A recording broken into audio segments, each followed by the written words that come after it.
Fred VanVleet Fest continued today with basketball camps at the UW Health Sports Factory, with our youth hoopers getting a chance to work with Fred. And they filled up both sides of the gym as over 300 kids registered for this year's camp. Local area coaches and athletes helped run drills throughout the day, and even some members of the Houston Rockets were in attendance. I caught up with camp director Doc Cornell, who's seen Rockford's basketball community grow the last 30 years and also being a big contributor in Fred's career with his AAU program that he made in the early 90s. I asked if he ever thought the basketball community in Rockford would grow to what it is today. Here's what he had to say. Well, that was always our goal.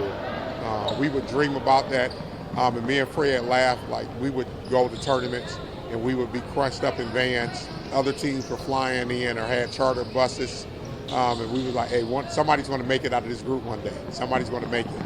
And it just so happened, it couldn't happen to a better kid, humble, as he coming and giving back a free basketball camp. He gives back to the community, you know, in so many ways. And I think it's just starting to open up the door for so many younger kids that they see it can happen. So once you see it happening, so now it's like, okay, somebody did make it, I can do it.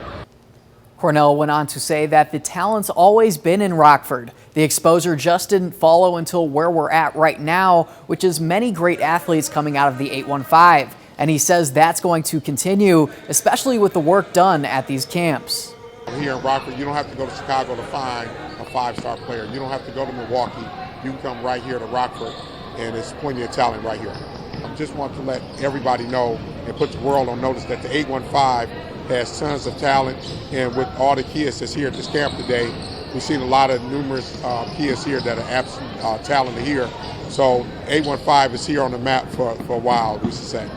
Super cool meeting Doc and hearing this story behind the early AAU days in Rockford and how that's evolved into a giant basketball family for the 815. There should be more success stories for years to come.